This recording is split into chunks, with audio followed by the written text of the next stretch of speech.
Bismillahirrahmanirrahim. Assalamualaikum warahmatullahi wabarakatuh. Alhamdulillah, salatu wassalamu ala rasulillah wa ala alihi wa sahabatihi wa wala ma ba'd.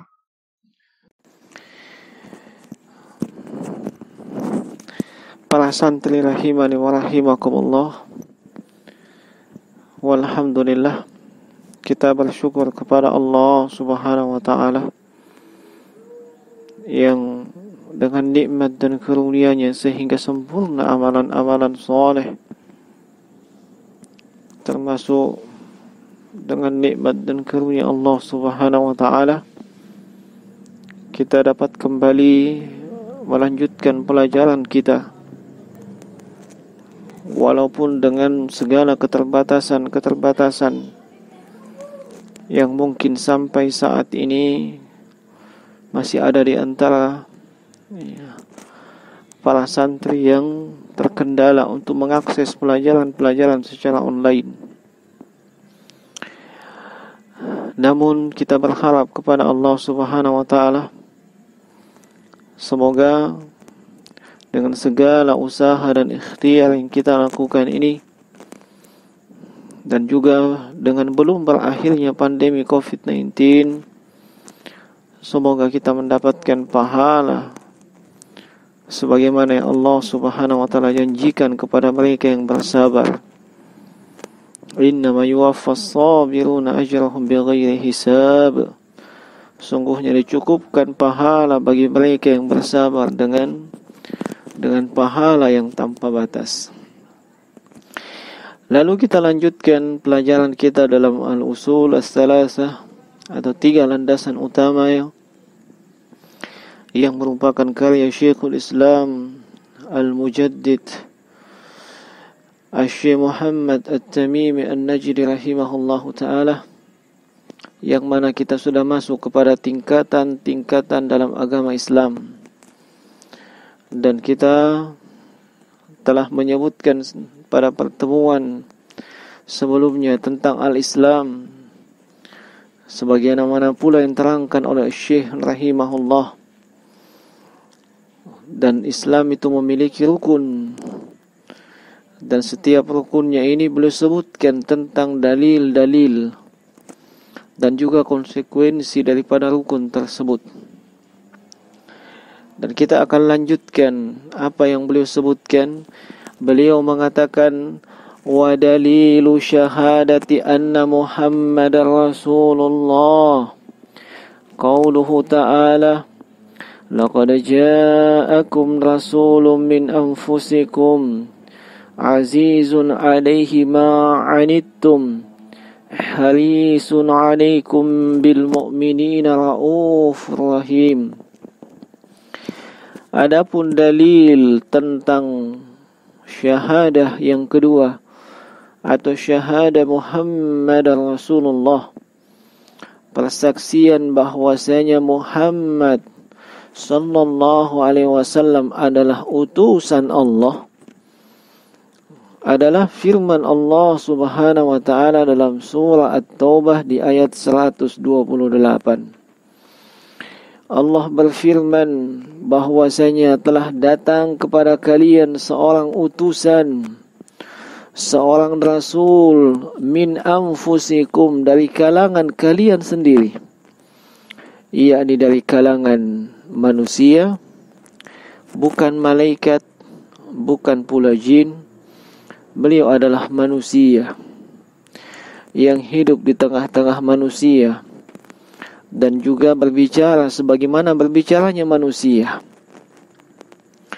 Yang beliau ini adalah azizun alaihi ma'anittum, sangat berat, dan beliau merasakan hal tersebut, yakni beliau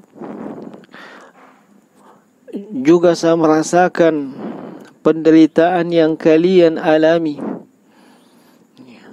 kesusahan yang kalian alami, dan beliau peduli dengan hal tersebut. Lalu harisun alaikum, dan beliau sangat menginginkan untuk kalian yaitu agar kalian mendapatkan manfaat dan maslahat di kehidupan dunia maupun di kehidupan akhirat. Sekaligus beliau juga sangat menginginkan agar kalian tidak terjatuh ke dalam bahaya, baik di kehidupan dunia ini maupun di kehidupan akhirat. Bil mu'minina ra'ufur rahim. Dan beliau ini memiliki sifat yang sangat penyayang. Beliau memiliki sifat yang sangat penyantun terhadap hamba-hamba Allah yang beriman.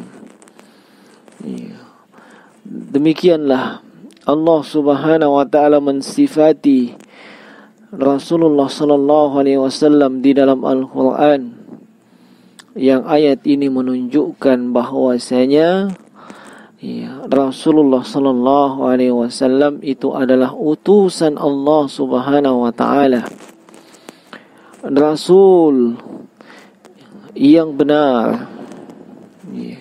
Dan banyak ayat yang lainnya yang juga menunjukkan dan menerangkan bahwasanya Rasulullah sallallahu alaihi wasallam adalah merupakan utusan dari Allah Subhanahu wa taala. Kemudian beliau rahimahullahu taala mengatakan, wa ma'na syahadati anna Muhammadan Rasulullah ta'atuhu fima amara wa tasdiquhu fima akhbara wa ijtinabu ma anhu naha wa zajara wa an la yu'badallah illa bima syara'a wa an la yu'badallah illa bima syara'a. Dan adapun makna syahadah Muhammadan Rasulullah, makna persaksian kita dalam dua kalimat syahadat, yaitu wa asyhadu anna Muhammadan Rasulullah, yaitu pengakuan baik dengan lisan kita dan juga pengakuan dengan hati berupa keimanan kepada beliau bahwasanya beliau adalah Muhammad bin Abdullah Al-Quraisy Al-Hashimi, yang merupakan rasulnya Allah Subhanahu wa taala, yang diutus kepada segenap makhluk dari kalangan jin dan manusia. Sebagaimana Allah Subhanahu wa taala berfirman, "Wa ma khalaqtul jinna wal insa illa liya'budun." Lalu Syekh rahimahullahu taala menyebutkan konsekuensi dari syahadah Muhammad Rasulullah. Apa konsekuensi daripada syahadah Muhammad Rasulullah ini? Yang pertama yang beliau sebutkan adalah ta'atuhu fima amar. Mentaati Rasulullah pada apa-apa yang telah beliau perintahkan. Apa saja yang beliau perintahkan, seorang muslim dan muslimah hendaknya mentaati beliau, baik dalam perkara-perkara yang sifatnya adalah keyakinan atau akidah. Demikian pula pada perkara-perkara yang sifatnya adalah ibadah, dan juga pada perkara-perkara yang sifatnya adalah muamalah. Wajib seorang muslim dan muslimah mentaati apa-apa yang Rasulullah sallallahu alaihi wasallam perintahkan. Ketika Rasulullah memerintahkan kita menyembah hanya kepada Allah dan tidak menyekutukannya, wajib kita mentaati beliau. Ini konsekuensi daripada syahadat.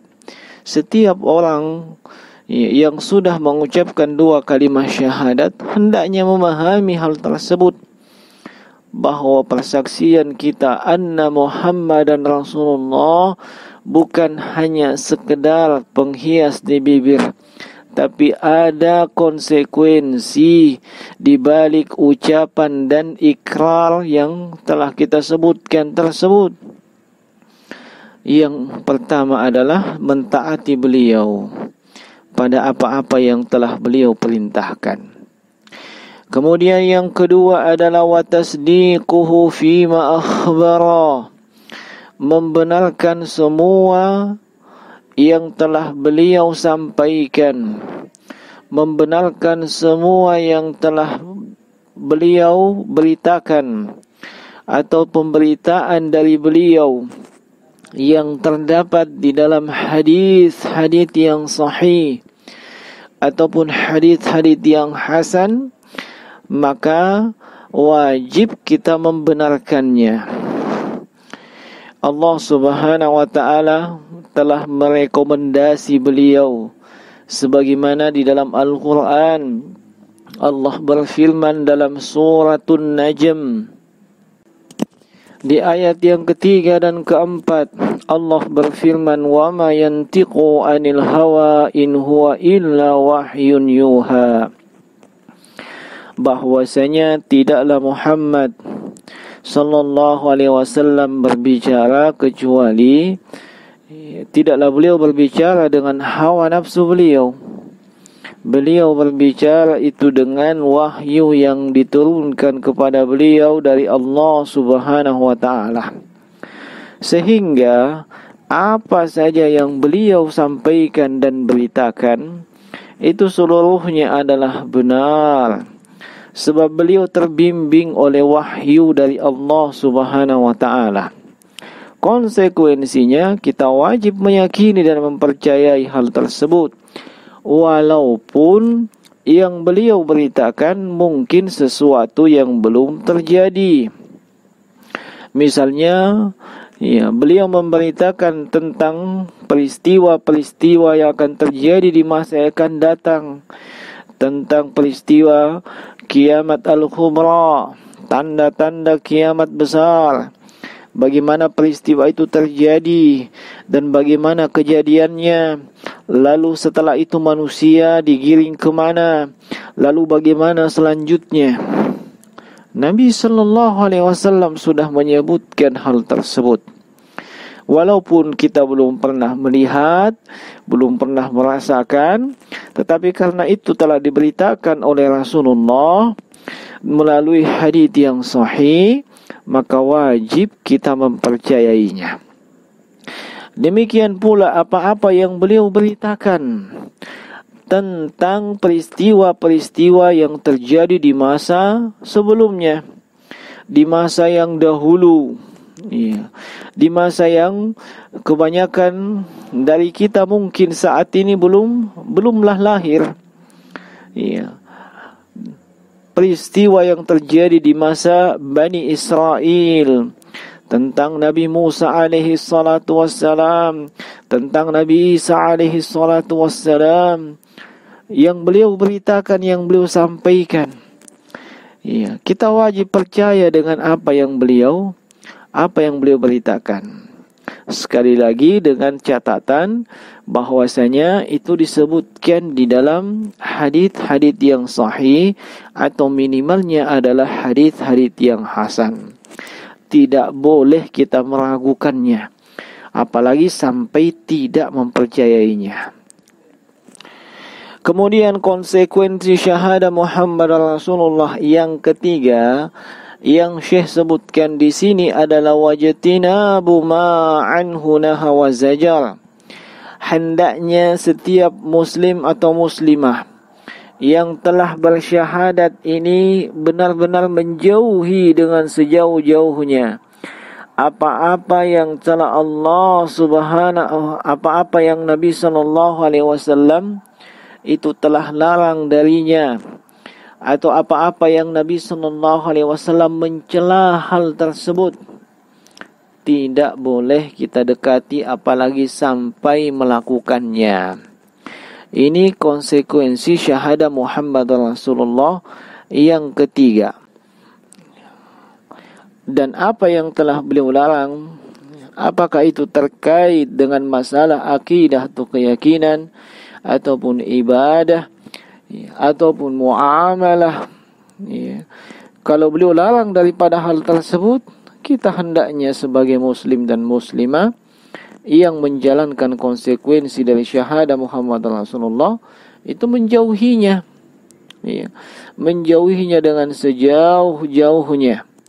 Ketika beliau melarang kita misalnya untuk tidak berdusta, beliau sallallahu alaihi wasallam katakan iyyakum wal kadzib, jauhilah yang namanya dusta. Maka kita menjauhi yang namanya perkara dusta. Atau beliau mengatakan wala tashrabanna ahadukum khaima, janganlah kalian minum sambil dalam keadaan berdiri. Maka kita menjauhi hal tersebut, tidak melakukannya. Atau beliau telah melarang kita untuk makan dan minum dengan tangan kiri. Beliau mengatakan wala ta'kulu bishimal wala tashrabu bishimal, atau kama qala sallallahu alaihi wasallam, jangan kalian makan dengan tangan kiri, jangan kalian minum dengan tangan kiri. Maka kita tidak melakukannya. Atau beliau, ya, telah mencela dan melarang kita untuk berbuat zalim secara umum.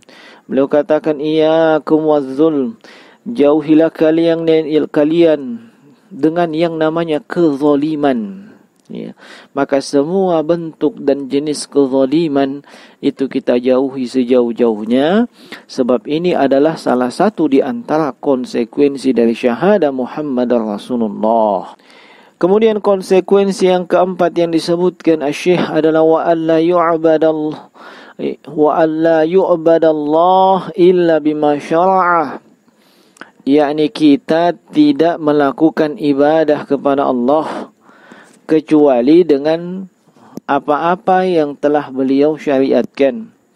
Ketika kita hendak melakukan suatu ibadah, maka hendaknya kita mencontoh Rasulullah sallallahu alaihi wasallam, sebab beliau telah menjelaskan dengan gamblang, beliau telah menjelaskan dengan rinci bagaimana beribadah dan mendekatkan diri kepada Allah, baik itu caranya, baik itu bentuknya, baik itu sifatnya, kapan dan di mana dan seterusnya.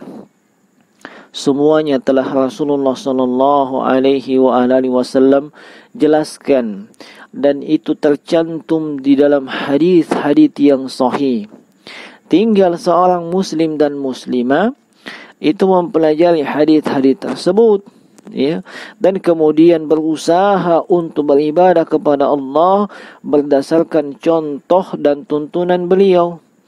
Dan tidak boleh kita beribadah kepada Allah, ya, itu berdasarkan logika kita, perasaan kita, atau berdasarkan kebiasaan dan adat istiadat di tengah-tengah masyarakat yang belum tentu itu pernah dicontohkan oleh Rasulullah sallallahu alaihi wasallam. Iya. Akan tetapi seorang muslim dan muslimah itu dia berusaha mencocoki, menyesuaikan diri dengan apa yang telah Rasulullah tuntunkan di dalam hadis-hadis beliau. Ya. Nabi SAW misalnya dalam perkara salat, beliau katakan sallu kama raaitumuni usolli, hendaknya kalian salat sebagaimana saya melakukan salat. Maka seorang muslim dan muslimah ketika hendak melakukan salat, hendaknya dia mencontoh Nabi SAW, mulai daripada gerakannya, mulai daripada takbir sampai dengan salam. Demikian pula dengan bacaan-bacaan yang terdapat di dalam ibadah salat, ya. Hendaknya mencontoh dan meneladani Nabi sallallahu alaihi wasallam. Demikian pula dengan ibadah-ibadah yang lainnya. Kemudian, ya, kelaziman dari hal tersebut, ya, bahwasanya seorang muslim dan muslimah tidak boleh mengada-ada, tidak boleh menambah-nambah di dalam syariat Islam, mengada-ada dalam agama Islam. Apa-apa yang tidak pernah Nabi SAW contohkan atau perintahkan. Tidak membuat-buat ibadah, tidak mengada-ada ibadah.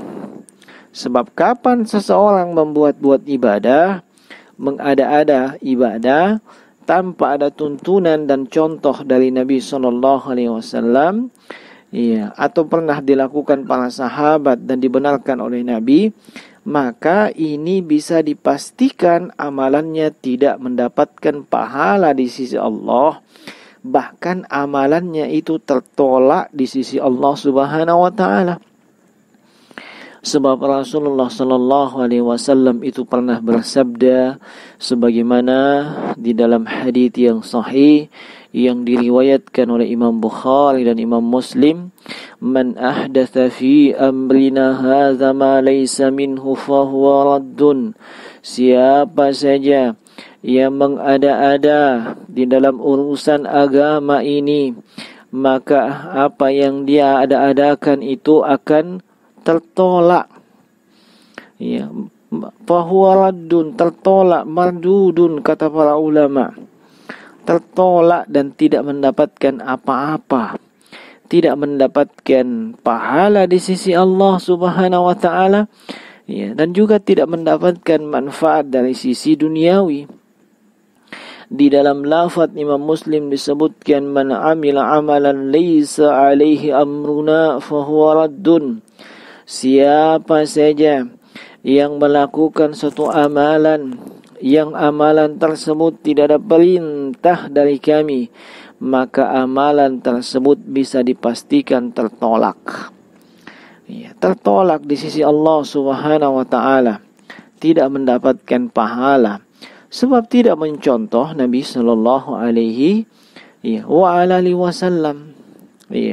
Sehingga ketika seseorang itu bersyahadat, itu bukan cuma sekedar pengakuan lisan.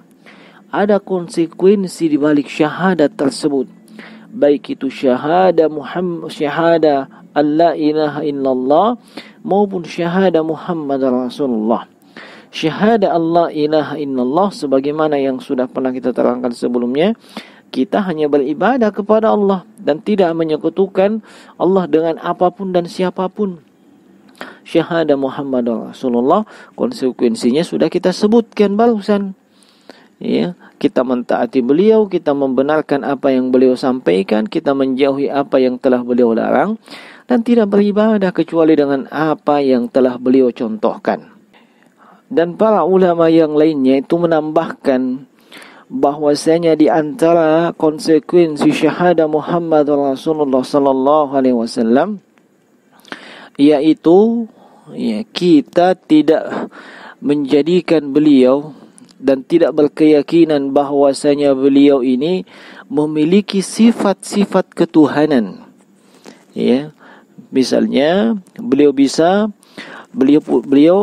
memiliki andil terhadap perubahan cuaca, perubahan yang terjadi di alam semesta, atau beliau bisa menyembuhkan, menghilangkan penyakit, dan yang semisal dengan itu.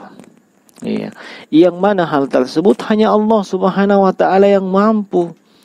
Adapun Rasulullah, walaupun beliau adalah Rasul utusan Allah, bahkan beliau adalah Khalilullah, kekasih Allah Subhanahu wa taala, tetapi beliau adalah manusia biasa, dan tidak memiliki sifat-sifat ketuhanan.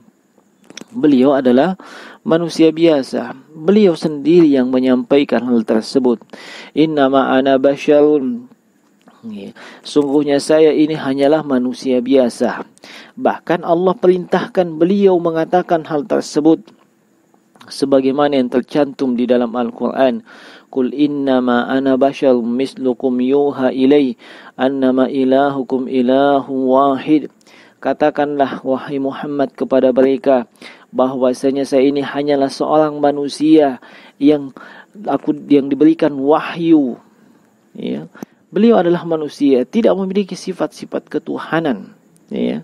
sebagaimana keyakinan sebahagian orang yang keyakinan tersebut adalah keyakinan yang keliru. Kemudian di antara para ulama juga menambahkan bahwasanya di antara konsekuensi dari syahadah Muhammadur Rasulullah adalah kita mencintai beliau melebihi kecintaan kita akan apapun dan siapapun di kehidupan dunia ini.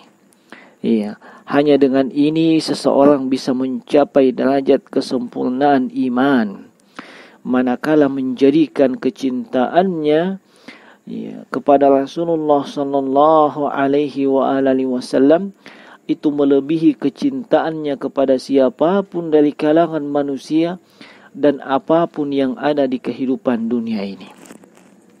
Dan tentunya ketika seseorang mengklaim atau mengaku cinta kepada Nabi sallallahu alaihi wasallam, ini membutuhkan bukti-bukti yang nyata, membutuhkan bukti-bukti yang konkret, bukan hanya sekedar pengakuan bahwa saya cinta kepada Nabi, cinta kepada Rasul, tetapi yang dia lakukan, yang dia amalkan sama sekali tidak pernah dituntunkan atau dicontohkan oleh Rasul. Ini adalah pengakuan yang bertolak belakang dengan kenyataan. Orang yang cinta kepada Rasul sallallahu alaihi wasallam tentunya dialah yang terdepan dalam mentaati Nabi sallallahu alaihi wasallam. Apa yang Nabi perintahkan beliau, maka dia akan terdepan melaksanakan perintah tersebut. Apa yang beliau larang, maka dia akan terdepan untuk meninggalkannya.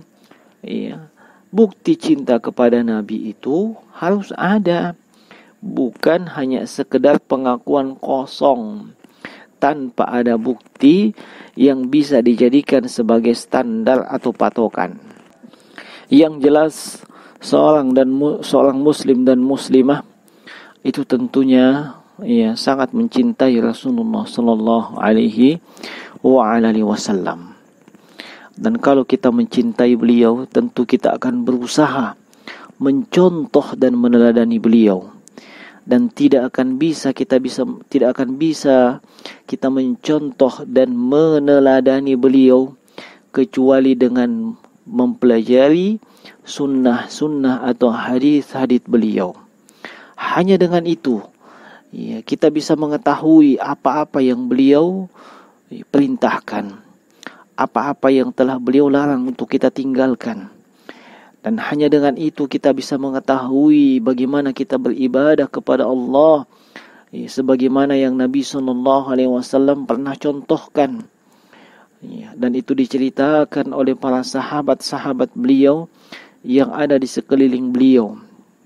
Olehnya di kesempatan ini pula saya kembali mengingatkan kepada seluruh santri maupun para pendengar sekalian bahwasanya walaupun dengan segala keterbatasan seperti saat ini di masa pandemi COVID-19 kita belum bisa melakukan aktivitas majelis ilmu, belum bisa belajar secara tatap muka, belum bisa menuntut ilmu sebagaimana biasanya, maka itu bukanlah halangan jemaah sekalian. Itu bukanlah kendala, sebab di sana berbagai macam fasilitas keduniaan, termasuk di antaranya teknologi dan yang semisalnya yang bisa kita manfaatkan, yang bisa kita gunakan untuk belajar, yang bisa kita gunakan untuk menuntut ilmu. Maka jalan apa saja selama itu adalah jalan yang mubah, jalan yang benar, dan boleh, maka hendaknya kita menempuh jalan tersebut untuk terus belajar, terus menambah ilmu agama kita. Sebab dengan itulah kita bisa melaksanakan ibadah kepada Allah, menunaikan hak-hak Allah dengan benar, dan juga menunaikan hak-hak makhluk Allah itu dengan benar. Ini adalah makna dan konsekuensi dari syahadah Muhammad Rasulullah yang Syekh sebutkan. Dan adapun yang berikutnya InsyaAllah ta'ala akan kita lanjutkan pada kesempatan yang berikutnya. Demikian yang bisa kita ingatkan di pertemuan kali ini. Mohon maaf atas segala kekurangan. Semoga Allah Subhanahu wa taala senantiasa menguatkan dan mengokohkan kita di atas aqidah Islamiyah, di atas tauhid dan sunnah. Innahu waliyudzalika wal qadiru alaih wa huwa jawadun karim. Subhanakallahumma bihamdika asyhadu an la ilaha illa anta astaghfiruka wa atubu ilaik. Assalamualaikum warahmatullahi wabarakatuh.